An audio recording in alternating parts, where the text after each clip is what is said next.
दोस्तों, BNP law classes में आपका स्वागत है। आज के इस वीडियो में हम लोग 100 मोस्ट इम्पोर्टेंट एमसीक्यूज देखेंगे सीआरपीसी के, जो बिहार एपीओ के साथ साथ जो दूसरे जुडिशियल सर्विसेज एग्जामिनेशन के प्री है उसके लिए इम्पोर्टेंट है। तो आइए शुरू करते हैं। पहला क्वेश्चन है, section 162 of the CrPC is for the protection of, तो इसका आंसर होगा witness. Question number 2. The protection under section 162 of the CRPC is, तो जो 162 का प्रोटेक्शन है वो ओनली क्रिमिनल इंक्वायरी और ट्रायल के रेस्पेक्ट में अवेलेबल है, तो इसलिए इसका आंसर होगा D. Question number 3. Under the provisions of CrPC confessions, तो इसमें जो रिकॉर्डिंग ऑफ कन्फेशन का पावर है वो मजिस्ट्रेट के पास है, तो इसका आंसर होगा B. Question number 4. Under section 164 of CrPC, तो only the statement of a person produced by the police और investigation agencies can be recorded. यहाँ पे एक चीज ध्यान रखिएगा कि अगर सेक्शन 164 का स्टेटमेंट रिकॉर्ड करना है या 164 में कन्फेशन रिकॉर्ड करवाना है, तो वो जो पर्सन है जिसका स्टेटमेंट या कन्फेशन रिकॉर्ड होना है वो उसको पुलिस द्वारा प्रोड्यूस करना जरूरी इसलिए है ताकि ये कंफर्म हो जाए कि ये किसी केस के इन्वेस्टिगेशन में रिकॉर्ड किया जा रहा है। अगला question, which of the following statements does not hold true for the confessions made to magistrate under the provisions of the CrPC. तो देखिए, पहला जो ऑप्शन है, it is the duty of the magistrate to exclude the presence of the police officer, मतलब जहां confession होगा police officer को वहां रहने नहीं दिया जाएगा। दूसरा, ये भी जरूरी है कि जो मजिस्ट्रेट है वो एक्यूज को वार्न करे कि जो रिकॉर्ड कन्फेशन वो रिकॉर्ड करवाने जा रहा है उसका उसके अगेंस्ट में इस्तेमाल हो सकता है। तीसरा, जो बहुत ही इंपॉर्टेंट है, the accused should be sent back to police custody as soon as the confession is recorded. ये फॉल्स है, क्योंकि ये एक्यूज को बताया भी जाएगा और ये लॉ है कि एक्यूज का जो अगर कन्फेशन रिकॉर्ड होता है तो उसके बाद उसको पुलिस कस्टडी नहीं भेजा जाएगा। ये एक सेफगार्ड है, क्योंकि अगर एक्यूज को ये बताया जाएगा कि कन्फेशन के बाद तुम्हें पुलिस कस्टडी में भेजा जाएगा, तो अगर पुलिस ने उसे थ्रेटनिंग दिया हो कन्फेस करने के लिए तो वो उस थ्रेटनिंग के अंतर्गत कन्फेस करेगा। इसलिए to avoid the confession under threat ये प्रोविजन बनाया गया है। अगला question, which of the following confessions is admissible under the provision of CrPC. तो the magistrate recorded the confession of the accused but forgot to certify that the confession was taken voluntarily, मतलब एक certificate miss कर गया magistrate तो भी confession admissible माना जाएगा। लेकिन बाकी जो 3 प्रोविजंस हैं इन केसेस में कन्फेशन एडमिसिबल नहीं होगा। अगला question, Sita is accused of disobeying the direction of the law with an intent to save Geeta from punishment as per section 213 CRPC। तो जो ऑफेंस सीता ने कमिट किया है उसके बारे में उसको एक्सप्लेन करना पड़ेगा, क्योंकि वो उसने किस तरह से उस डायरेक्शन को डिसोबे किया है ये उसे बताना पड़ेगा। ये बेस्ड है सेक्शन 213 पे और इसका इलस्ट्रेशन एफ जो है ये सिमिलर फैक्ट्स इनकॉर्पोरेट करता है। Question number 8, which of the following states that no appeal shall lie from any judgment और order of criminal court unless otherwise provided. ये सीधा सेक्शन बेस्ड क्वेश्चन है और इसका आंसर होगा सेक्शन 372 ऑफ सीआरपीसी। अगला सवाल, when does section 97 CrPC comes into operation, तो इसका आंसर है when the person is wrongfully confined, option A. यहाँ पे सेक्शन 97 मैंने रिप्रोड्यूस किया है, उसे आप देख सकते हैं। अगला सवाल है, under section 320 subsection 1 of CrPC for adultery which section of IPC is applicable, तो इसका आंसर होगा 497। ये प्रीवियस ईयर्स के एग्जाम्स में क्वेश्चन पूछे गए थे, लेकिन after Joseph Shine versus Union of India 2018 section 497 of IPC को अनकॉन्स्टिट्यूशनल डिक्लेयर कर दिया गया है। लेकिन हाँ, एडल्ट्री 497 में दे रखा है, एडल्ट्री एक ऑफेंस नहीं है, पर अभी भी ये ग्राउंड फॉर डिवोर्स है। नेक्स्ट सवाल है, which of the following deals with appeal from orders under section 446 of CrPC. ये सेक्शन बेस्ड क्वेश्चन है और इसका आंसर होगा section 449 of CrPC. Next question number 12, when the police register ये case regarding commission of a cognizable offence, the registration of the case is under. तो ये FIR की बात करता है जो सेक्शन 154 में दे रखा है। अगला सवाल, usually a copy of FIR is filed with magistrate having jurisdiction to take cognizance by the police officer in compliance to. तो इसका आंसर होगा सेक्शन 157 ऑफ सीआरपीसी। इसी को हम लोग बोलते हैं occurrence report. Next question number 14, delay in dispatching the FIR to the magistrate under section 157 of CrPC. तो इसका आंसर होगा मे और may not be a circumstance providing a legitimate basis for suspecting the FIR depending on the facts and circumstances found on record। इसका मतलब ये हुआ कि जो भी FIR लॉन्च होता है उसको इमीडिएटली उसके बारे में मजिस्ट्रेट को बताना होता है, और अगर डिले होता है तो जो इन्वेस्टिगेटिंग ऑफिसर है उससे एक्सप्लेनेशन आउट किया जा सकता है कि ये डिले क्यों हुआ, और डिले अगर सेटिस्फैक्टरली एक्सप्लेन कर दिया गया है तो उस डिले को कंडोन किया जाएगा और वो प्रोसीडिंग इरेगुलर नहीं माना जाएगा। Question number 15, where the FIR discloses prima facie commission of a cognizable offence and there is a delay in sending the FIR to the magistrate under section 157 of CrPC, तो ऐसे में investigation must go on, उसको रोका नहीं जाएगा। Question number 16, the investigating police officer in a case has power to require attendance of a person acquainted with the facts and circumstances of the case under। तो इसका answer है section 160 of CrPC. सीधा section based question है। Question number 17, of the 3 clauses of subsection 2 clause 1 of section 82 CrPC, तो ये जो clauses हैं conjunctive हैं, means clauses A B and C are conjunctive and not disconjunctive. Question number 18, discharge of offender on submission of apology is covered under. तो answer इसका होगा section 348। ये सीधा सेक्शन बेस्ड क्वेश्चन है। Question number 19, section 125 of CrPC remains applicable as long as there is no divorce. The fact of divorce would have to be strictly proved to invite the application of the 1986 Act। This was held in, तो इसका answer है Mohammad Zakir Hussain versus state of Bihar, AIR 2009। Question number 20, recognizance is. तो देखिए रिकॉग्निजेंस होता क्या है ये पूछ रहा है।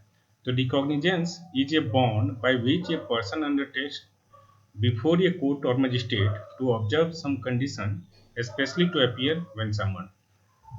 Question number 21, under section 320 subsection 1 of CRPC for dishonest misappropriation of property, which section of IPC is applicable। एक चीज ध्यान दीजिएगा, यहाँ सेक्शन मेंशन है सीआरपीसी के जो ये कंपाउंडिंग ऑफ ऑफेंसेस की बात कर रहा है, लेकिन सवाल पूछे गए हैं आईपीसी से कि डिसऑनेस्ट मिसअप्रोप्रिएशन ऑफ प्रॉपर्टी किस सेक्शन में दे रखा है। तो इसका आंसर होगा section 403। Question number 22, which of the following statements hold true for the magistrate's power to send an accused to remand under section 167 of the code of criminal procedure।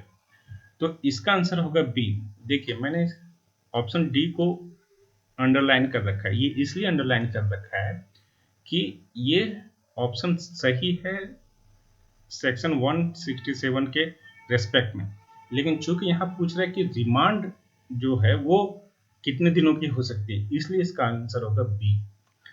तो जो भी पुलिस कस्टडी होगी वो can not exceed 15 days. Question number 23, which of the following statements is not true under the provisions of section 167 of the CrPC. तो इसका answer होगा option B. ये बोलता है कि मजिस्ट्रेट के पास पावर नहीं है कि किसी एक्यूज जो कि टेररिस्ट है उसको आर्मी कस्टडी में भेजा जाए फॉर इन्वेस्टिगेशन। इन्वेस्टिगेशन जब भी होगा तो ये पुलिस के द्वारा ही होगा, इसलिए उसके आर्मी कस्टडी में नहीं भेजा जाएगा। Question number 24, which of the following is true of section 31 of CrPC. तो देखिए सेक्शन 31 ऑफ सीआरपीसी बोलता है कि जब कोई किसी ट्रायल के बाद किसी ट्रायल में मोर देन वन ऑफेंस का ट्रायल हो रहा हो और punishment more than one offences के लिए दिए जा रहे हैं, तो उस केस में क्या होगा, ये सेक्शन 31 में दे रखा है। तो इसमें इसका पहले ऑप्शन देखिए, बोथ ए एंड बी है। तो ये क्या है, it's related to quantum of the punishment that the court has jurisdiction to pass where the accused is convicted of 2 और मोर ऑफेंसेस। वही मैंने बोला कि वह एक ट्रायल में 2 या 2 से अधिक ऑफेंसेस का ट्रायल हो रहा है और उसमें एक्यूज को कन्विक्ट किया गया है, तो जो पनिशमेंट हो गया डिफरेंट ऑफेंसेस के लिए वो कंकरेंटली चलेगा या कंजिक्यूटिवली चलेगा, इसके बारे में बात करता है। तो पहला तो ये होगा और दूसरा ये रूल ऑफ प्रोसीजरल लॉ है।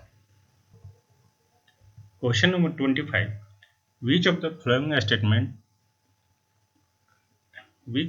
Statements is not true regarding the charge sheet made under the provisions of the CRPC। तो इसका आंसर होगा बी, मीन्स ये चार्जशीट फाइल करने के बाद भी पुलिस ऑफिसर कहने का मतलब है इन्वेस्टिगेटिंग ऑफिसर के पास इन्वेस्टिगेशन का पावर रहता है, इसलिए ये बोलता है कि कैन नॉट इन्वेस्टिगेट, ये रॉन्ग होगा। Question number 26, the word inspection used in section 93 subsection 1 clause C CRPC refers to, तो ये लोकेलिटी एंड प्लेस की बात करता है, मतलब इंस्पेक्शन कहाँ की होगी, तो किसी लोकेलिटी या प्लेस की होगी। क्वेश्चन नंबर 27, ये search warrant can be issued in respect of a place. तो जितने भी use for deposit and sale of stolen property, इसके रेस्पेक्ट में भी सर्च वारंट हो सकता है। Used for deposit, sale and production of counterfeit coin, currency notes and stamps. Used for deposit, sale and production of forged document and false seals। मतलब कोई भी place जो किसी ऑफेंस के लिए यूज हुआ है उसका सर्च वारंट, उसके सर्च के लिए सर्च वारंट इशू किया जा सकता है। Question number 28, under section 95 of CRPC certain publications can be forfeited and search warrant can be issued for the same। In this context, the propositions are: a newspaper cannot be forfeited and search warrant cannot be issued for the same, as it would be violative of the fundamental right of the speech and expression and involves the fourth estate। तो ये wrong है। ये book can be forfeited and search warrant can be issued for the same, ये correct है। ये document can be forfeited and search warrant can be issued for the same, ये भी सही है। तो यहाँ पे ऑप्शन सी में दे रखा है कि B and C are correct, तो option C will be correct. Section 87 of CrPC authorises issuance of warrant. तो ETC 1 में जो इशू ऑफ वारंट होता है वो इन ल्यू ऑफ समन्स भी हो सकता है और इन एडिशन टू समन्स भी हो सकता है, इसलिए option C will be correct answer. Question number 30, ये declaration of forfeiture under section 95 of CrPC can be set aside by. तो इसका आंसर होगा हाई कोर्ट और ये दे रखा है सेक्शन 96 में। Question number 31, the investigating officer under section 160 of CRPC can not require the attendance at a place other than the place of residence of. तो यहाँ पे दे रखा है जो ऑप्शन, ये male who is under the age of 18 years, तो ये गलत है। ये male who is under the age of 16 years, ये भी गलत है। यहाँ पे ऑप्शन सी सही होगा, ये women.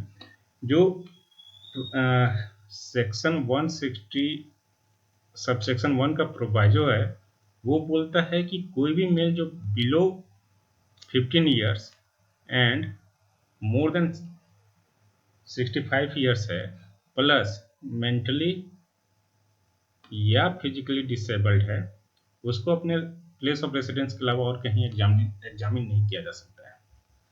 Question number 32, the investigating officer under section 160 of CRPC cannot require the attendance of a male at a place other than the place of his residence who is तो under the age of 15 years। ये मैं अभी इसके पहले वाले question में बता चुका हूँ। अगला क्वेश्चन है, ये trial on a police report initiated by the breach of the mandatory provision relating to investigation.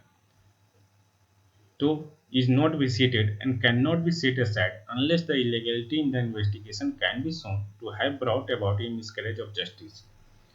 तो देखिए, अगर कोई रेगुलरिटी है इन्वेस्टिगेशन में तो वो तब तक प्रोसीडिंग को विसिएट नहीं करेगा जब तक ये नहीं दिखाया जाएगा कि उस इम्प्रॉपर इन्वेस्टिगेशन की वजह से मिसकैरेज ऑफ जस्टिस हुआ है।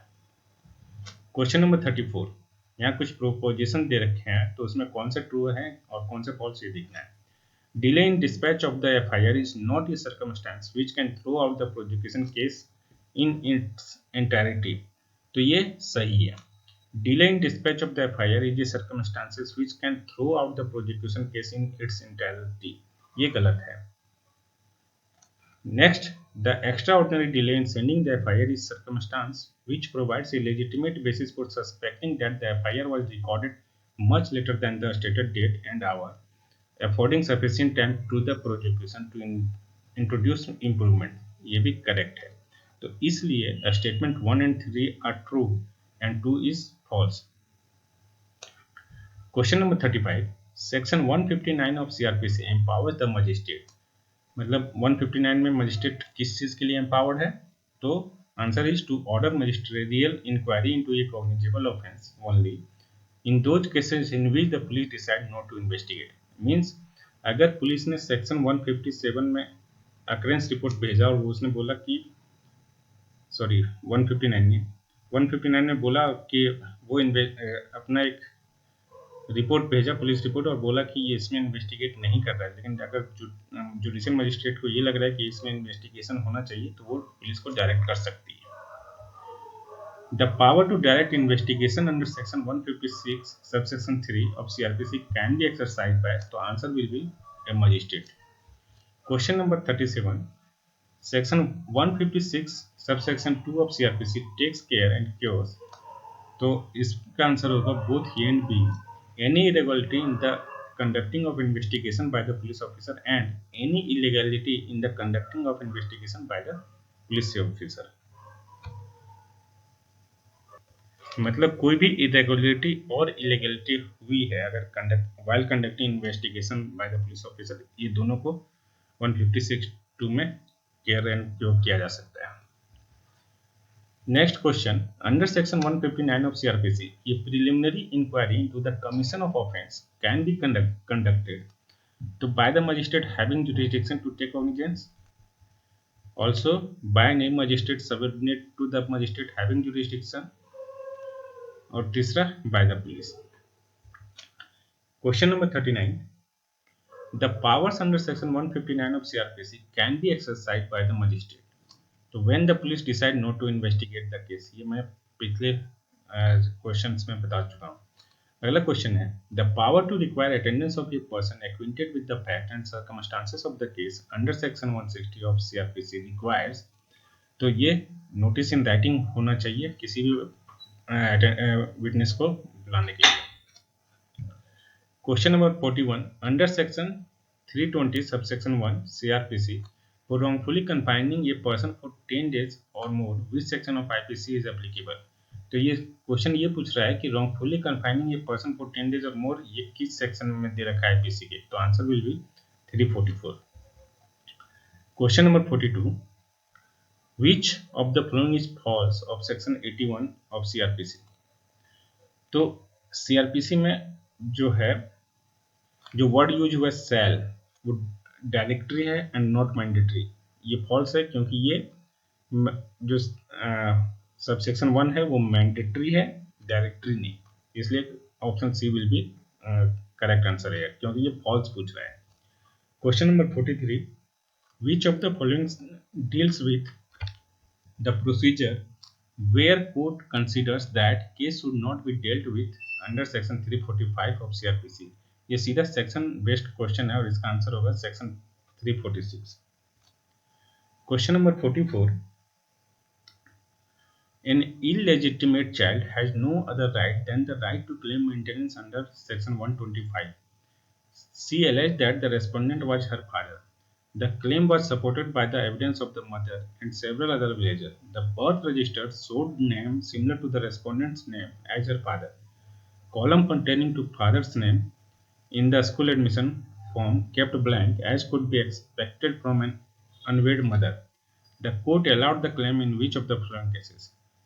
तो ये डिम्पल गुप्ता वर्सेस राजीव गुप्ता है. Means illegitimate child can claim, और वो सर्कमस्टांसेस दिया गया है to prove that the respondent was the illegitimate father of the petitioner. Question number 45. Which section of CRPC states that warrant issued by a magistrate of India may be executed at any place in India? तो इसका answer है section 77. Under section 320 subsection 1 of CRPC, for assault or use of criminal force, which section of IPC is applicable? ये सीधा सीधा पूछ रहा है assault, use of criminal force, ये सब जो है वहाँ कहाँ applicable है? तो section 342, 346 and 325 of IPC. Question number 47. Joining of two or more independent and respectable inhabitants of the locality in which the place is to be searched is the mandate under. ये सीधा section based question है और इसका answer है section 100 subsection 4. Question number 48.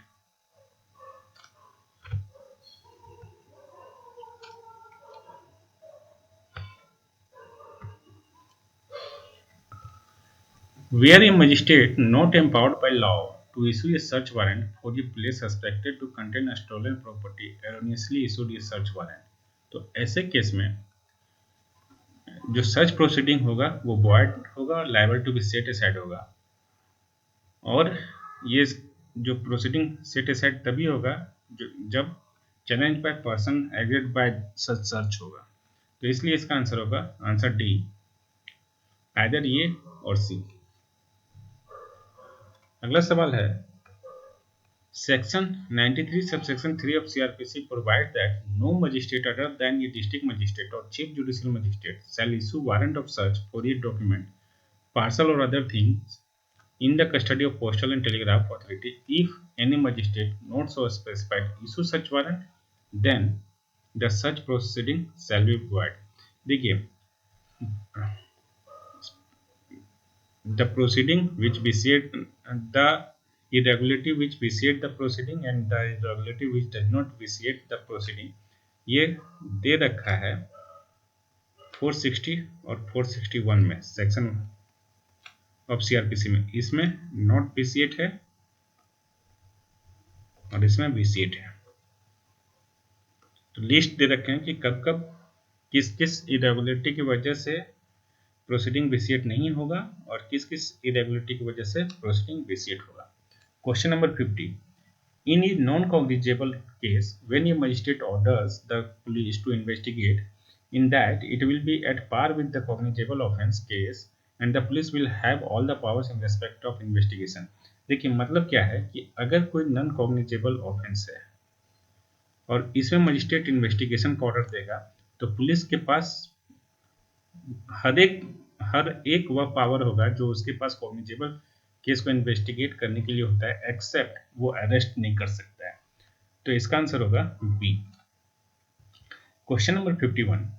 Sections 39 and 40 of CRPC make it mandatory to give information regarding commission of certain offences. Such information can be given to. तो ये information जो है वो दिया जा सकता है either magistrate और to a police officer.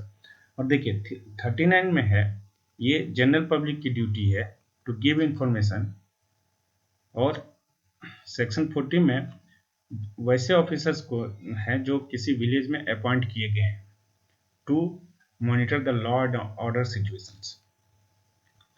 Question number 52. The magistrate at his discretion can allow the complainant to withdraw the complaint and acquit the accused in case of. तो answer will be summoned cases. तो इसमें मैं आपको ये बताना चाहूँगा कि देखिए कुछ सेक्शन बहुत ही इंपॉर्टेंट है. जैसे एक है आपका सेक्शन 321 जो बात करता है विड्रॉवल फ्रॉम प्रोसिक्यूशन की.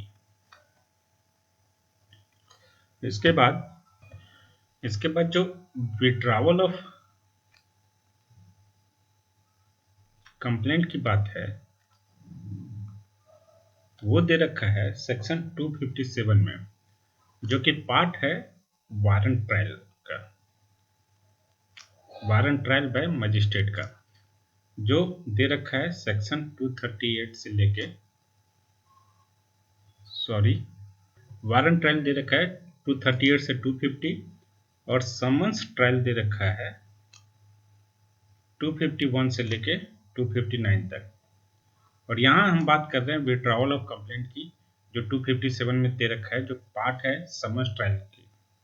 तो इसीलिए जो विड्रॉवल ऑफ कंप्लेंट होगा वो सिर्फ समन केसेस में होगा। I hope it would be clear.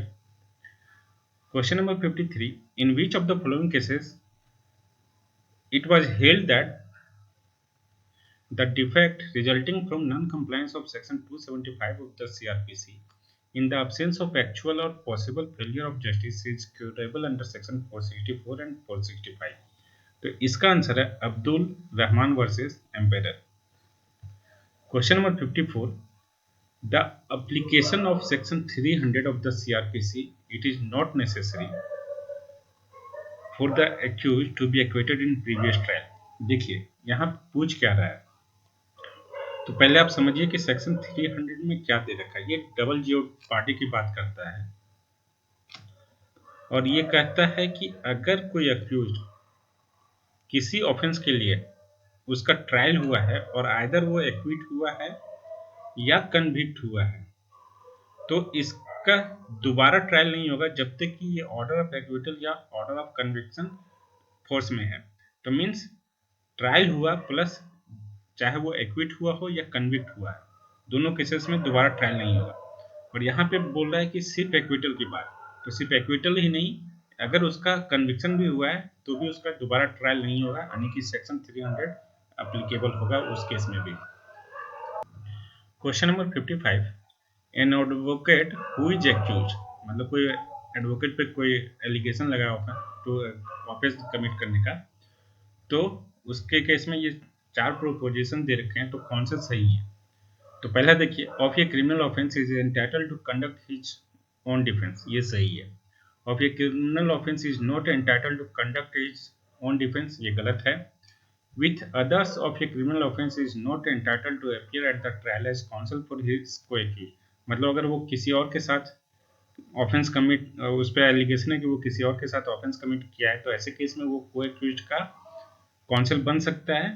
तो आंसर विल बी नो। तो इस अनुसार ये ऑप्शन भी सही होगा। With others of a criminal offence is entitled to appear at the trial as a counsel for his co-accused, ये गलत होगा।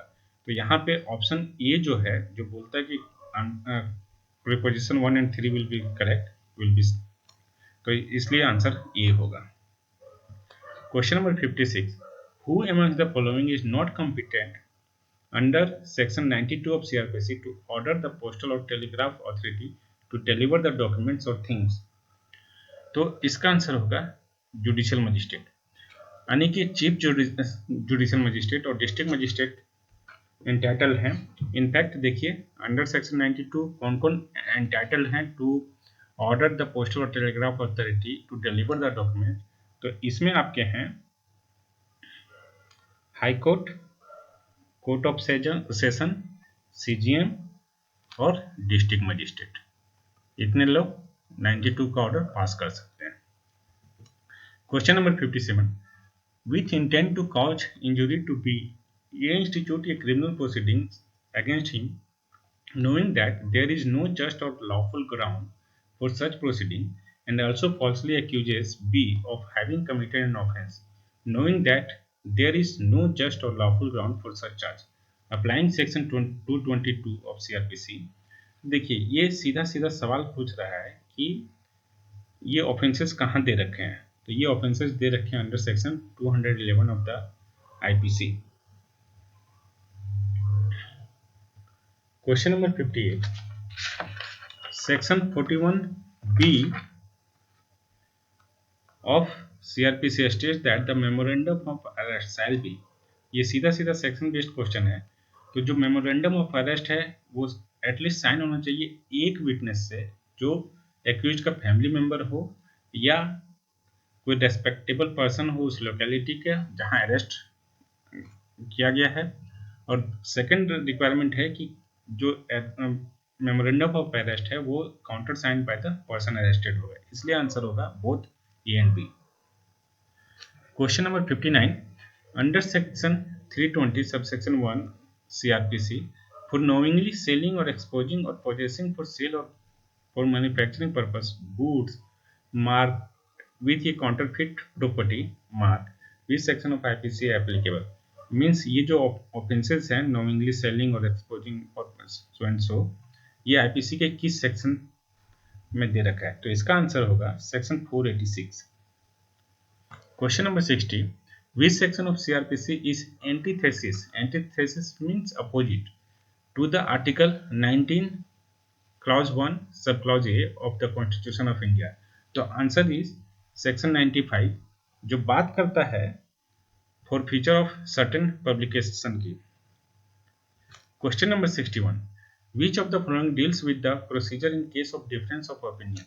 तो इसका आंसर है सेक्शन 370। देखिए जो सेक्शन 366 से लेके 371 है ऑफ CRPC, ये बात करता है सबमिशन ऑफ डेथ सेंटेंसेस की टू द हाई कोर्ट। तो ऐसे केस में सेक्शन 370 जो है वो बोलता है कि अगर कोई डेथ सेंटेंस पे दो जजेस बेंच का ओपिनियन डिफर कर रहा है, तो ऐसे केस में जो इसका प्रोसीडिंग होगा वो एज पर 392 होगा। और 392 में दे रखा है कि अगर दो जजेस डिवाइडेड हैं, उनके ओपिनियन डिवाइडेड हैं, तो ऐसे में किसी तीसरे को भेजा जाएगा जिसका ओपिनियन बाइंडिंग होगा, और या ये तीसरा जज क्या है कि ये लार्जर बेंच को रिफर कर सकता है matter. Question number 62, the term taking cognizance under the provision of the CRPC means? तो इसका आंसर होगा to taking notice of the matter judiciously. मतलब जब मजिस्ट्रेट या जज अपना माइंड अप्लाई करता है कॉग्निजेंस लेने के लिए या मटेरियल पर जिसके आधार पर कॉग्निजेंस लेगा, तो उसे हम बोलते हैं taking cognizance. Question number 63, under the provisions of CRPC for taking cognizance of an offence.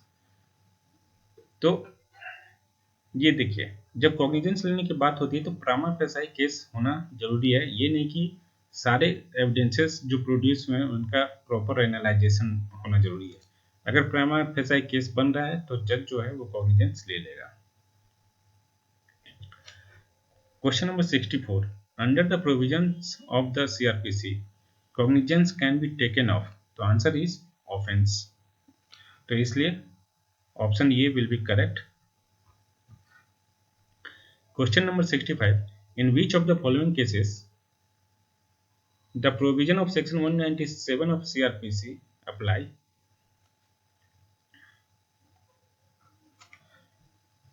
तो देखिए पहले तो समझिए कि सेक्शन 197 है क्या। तो 197 ये प्रोटेक्शन देता है जजेज और पब्लिक सर्वेंट को, अगर उन्होंने अपने ऑफिशियल कैपेसिटी में कोई काम किया है तो उसमें उसका उन लोगों का प्रोसिक्यूशन नहीं हो सकता है। तो अगर कोई जज के ऊपर ये चार्ज लगा है कि उसने डिफेमेटरी लैंग्वेज यूज किया है during a trial of A suit, तो यहाँ पे उसको सेक्शन 197 का प्रोटेक्शन मिलेगा। Question number 66, which of the following requirements need not be followed under section 200 of the CRPC? तो देखिए अंडर सेक्शन 200 ये बात करता है examination of complainant and witnesses की। तो इसमें एक्यूज्ड का कोई रोल नहीं है। रोल क्या है under section 200 examination of complainant and witnesses की बात हो रही है, तो इसलिए एक्यूज को कोई अपॉर्चुनिटी नहीं दिया जाएगा, एक्यूज का यहाँ कोई रोल ही नहीं है। Question number 67, the period of limitation for an application to set aside the declaration of forfeiture has been provided. तो देखिए यहाँ पे 2 सेट्स ऑफ ऑप्शंस दे रखे हैं। तो देखिए जब कोई फॉरफीचर हो तो उसको सेट असाइड करने के लिए सेक्शन 96 में एप्लीकेशन दिया जाता है हाई कोर्ट को, और ये एप्लीकेशन फाइल होना चाहिए within 2 months from the date of publication of declaration. तो इसलिए दोनों का आंसर बी होगा। अगला क्वेश्चन है, ड्यूरिंग इन्वेस्टिगेशन ये search can be conducted without warrant by, तो एनी पुलिस ऑफिसर नहीं होगा, बट द इन्वेस्टिगेटिंग ऑफिसर होगा। इन्वेस्टिगेशन ऑफिसर, अगर आप एनी पुलिस ऑफिसर कहने का मतलब है कि कहीं से कोई पुलिस आया वो कंडक्ट कर सकता है, सर्च कंडक्ट कर सकते हैं विदाउट वारंट। लेकिन इन्वेस्टिगेशन की बात हो रही है तो जो इन्वेस्टिगेटिंग ऑफिसर है उसी के पास पावर है टू सर्च विदाउट वारंट, और ये जो होंगे वो आपका कॉग्निजेबल केसेस में होंगे। Question number 69, search without warrant can be conducted under section 103 of CrPC. तो देखिए, अगर कोई मजिस्ट्रेट जो कॉम्पिटेंट है किस चीज़ के लिए टू इशू सर्च वारंट, वो अगर प्रेजेंट है तो उसके प्रेजेंस में सर्च किया जा सकता है विदाउट एनी वारंट। तो इसका आंसर होगा A. Question number 70, search warrant in respect of ये प्लेस, तो ये includes search of a person in और about that place only if such person is suspected of concealing about his person any article prohibited। Suppose कीजिए कि एक ये premises है, यहाँ पे सर्च करने के लिए सर्च वारंट इशू किया गया, और यहाँ कोई एक पर्सन है और शक है कि इसने जो कुछ आर्टिकल्स छिपा रखे हैं जो या तो ऑफेंस में इस्तेमाल हुए हैं, या सपोज स्टोलन प्रॉपर्टी का सर्च करने के लिए वारंट दिया गया है, तो हो सकता है कि स्टोलन प्रॉपर्टी इसने छिपा रखा होता है। ऐसे केस में इसको अभी सर्च किया जा सकता है उसी सर्च वारंट के अंतर्गत, और ये दे रखा है सेक्शन 100 के सबसेक्शन 3 में। अगला क्वेश्चन है question number 71, under the provisions of the CrPC normally a person cannot be discharged unless the prosecution evidence has been taken and the magistrate considers for the reasons to be recorded that no case is made out against the accused. Which of the following section contains exception to this rule? तो इसका answer है section 245, और specifically इसका जो subsection 2 है वो इसकी बात करता है, subsection 2 of section 245। Question number 72, which of the following statements does not hold true under section 246 of the CRPC? तो आंसर है the accused can not cross examine the witness for the prosecution before the charge are made. यहाँ पूछ रहा है does not, तो देखिए does not और can not means the accused can cross examine the witness for the prosecution before the charges are made, और ये आपको दे रखा है सेक्शन 246 का सबसेक्शन 6 में, मतलब एक्यूज जो है वो क्रॉस एग्जामिन कर सकते हैं विटनेसेस का। Question number 73, which of the following statements hold true under section 248 of the CrPC? तो आंसर है this section will apply when some evidence has been let in and such evidence is not satisfactory. तो देखिए, जो section 248 है ये बात करता है एक्विटल और कन्विक्शन की, और एक्विटल और कन्विक्शन की बात करता है कि अगर चार्ज फ्रेमिंग हो गई तो अगर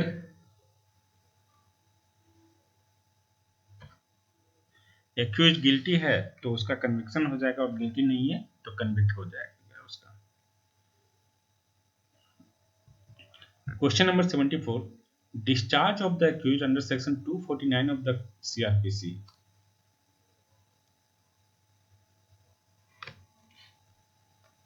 तो इसका आंसर है need not be done in case the complainant dies. देखिए, सेक्शन 249 जो है वो बात करता है डिस्चार्ज ऑफ एक्यूज अगर चार्ज फ्रेमिंग नहीं हुआ और कंप्लेनेंट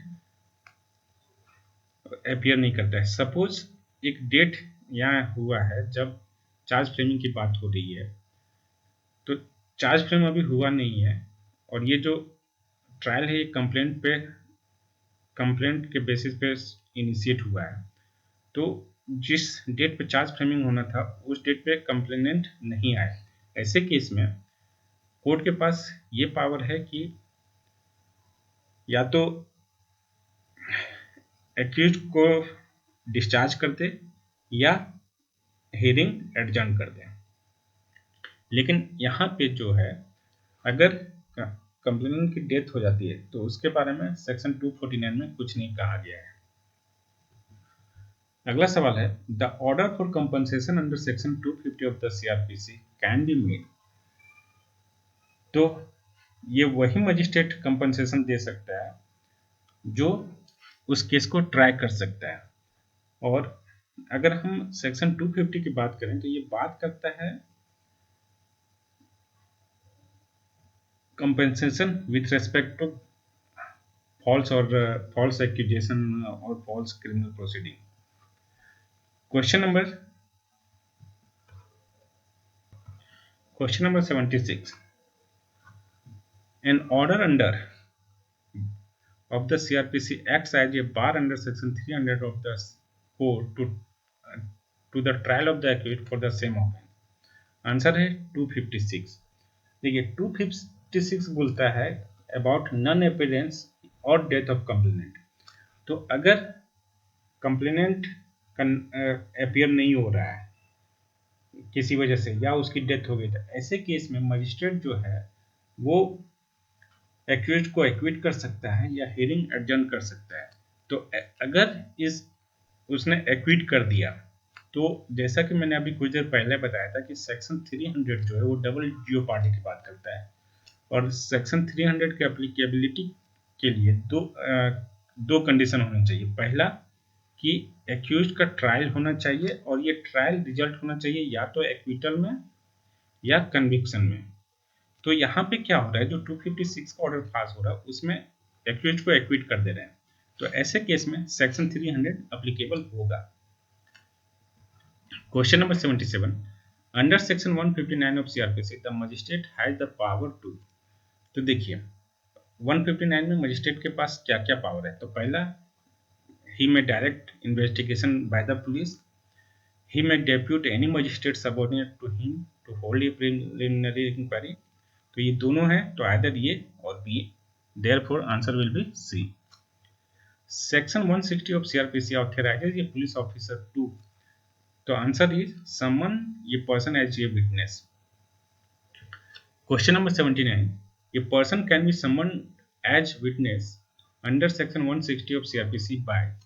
तो answer will be an investigating officer. जब कोई ऑफिसर इन्वेस्टिगेटिंग ऑफिसर नहीं होगा तो वो किसी विटनेस को समन नहीं कर सकता है।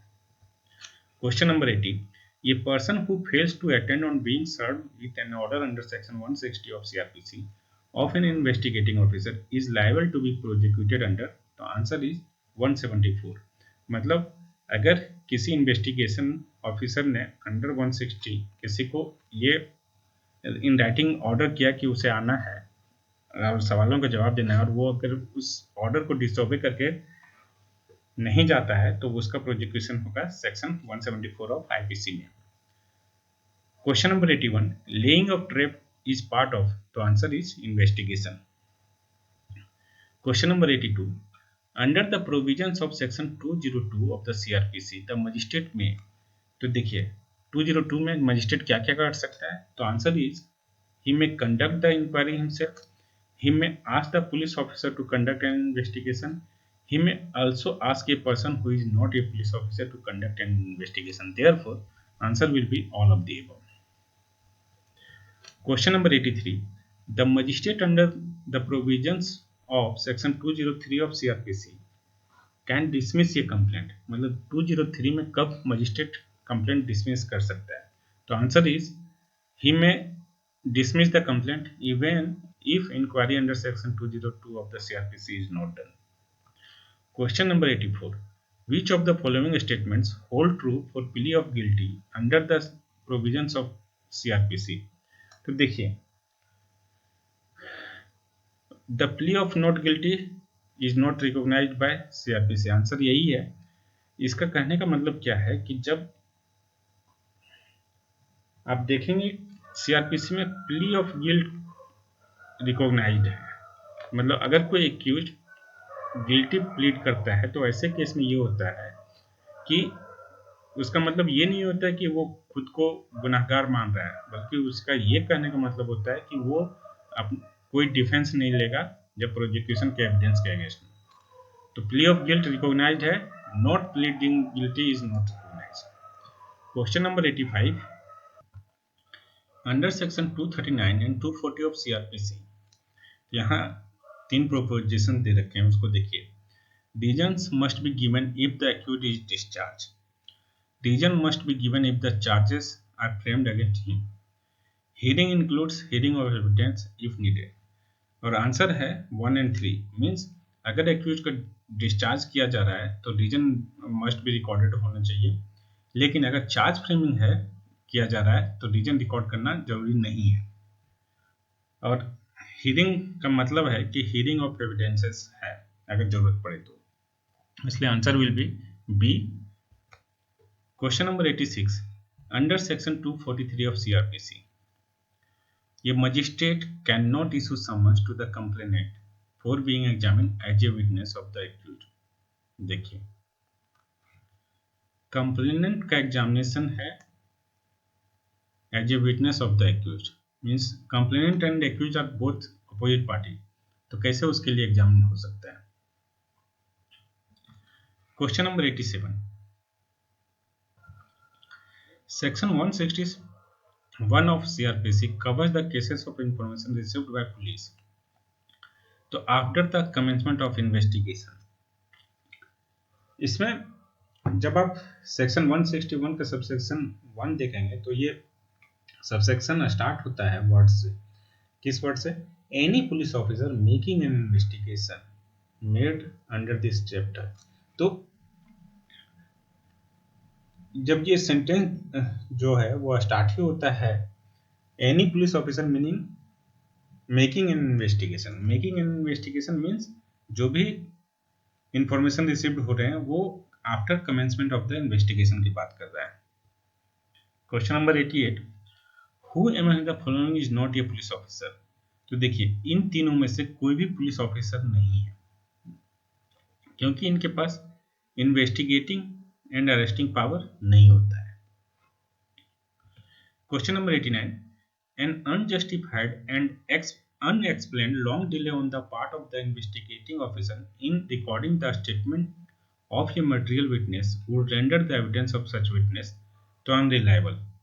मतलब अगर कोई मटेरियल विटनेस है उसके स्टेटमेंट को रिकॉर्ड करने में अनजस्टिफाइड एंड अनएक्सप्लेन्ड डिले हुआ है तो ऐसे एविडेंस को हम अनरिलायबल मानेंगे, कोट अनरिलायबल मानेंगे।